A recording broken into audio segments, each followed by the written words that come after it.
ఆంధ్ర తెలంగాణలో తక్కువ ఫీజులతో high quality results ఇస్తున్న ఏకైక సంస్థ తిరుమల్ ఐఏఎస్ ఇన్స్టిట్యూట్. ఆయన ఓ ఐపీఎస్ ఆఫీసర్, మహారాష్ట్ర క్యాడర్ కు చెందిన అధికారి. ట్రైనింగ్ హైదరాబాద్ కు వచ్చిన ఆయన శ్రీశైలం దర్శనానికి వెళ్లారు.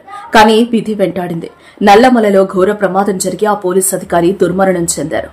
ఆయన మరణం ఇటు కుటుంబం అటు పోలీస్ శాఖను తీవ్ర విషాదానికి గురిచేసింది. ప్రమాదంలో మరణించిన ఐపీఎస్ ఆఫీసర్ పేరు సుధాకర్ పథారే. ముంబైలో డీసీపీగా విధులు నిర్వర్తిస్తున్నారు. మిడ్ ట్రైనింగ్ కోసం ఆయన హైదరాబాద్ కు రావాల్సి వచ్చింది. వరుసకు సోదరుడైన భగవత్ కొడాకేతో కలిసి శనివారం మధ్యాహ్నం 12 గంటల సమయంలో శ్రీశైలం దర్శనానికి ఇన్నోవా కారులో బయలుదేరారు.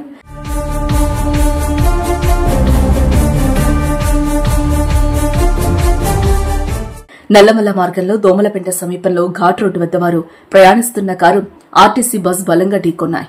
ఈ ప్రమాదంలో వారికి తీవ్ర గాయాలు కావడంతో వెంటనే అచ్చంపేట ఆసుపత్రికి తీసుకెళ్లారు. కానీ అప్పటికే డీసీపీ కన్నుమూశారు. ఆయనకు తలకు తీవ్ర గాయాలు కావడంతో వైద్యులు రక్షించే అవకాశం లేకుండా పోయింది.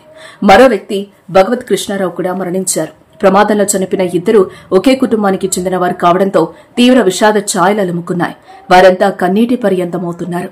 డీఎస్పీ సుధాకర్ పథారే మరణంపై మహారాష్ట్ర పోలీస్ శాఖ కూడా తీవ్ర దిగ్భ్రాంతి వ్యక్తం చేసింది. డీసీపీ మరణ వార్త తమను తీవ్రంగా కలిచివేసిందని సోషల్ మీడియాలో పోస్టు చేశారు.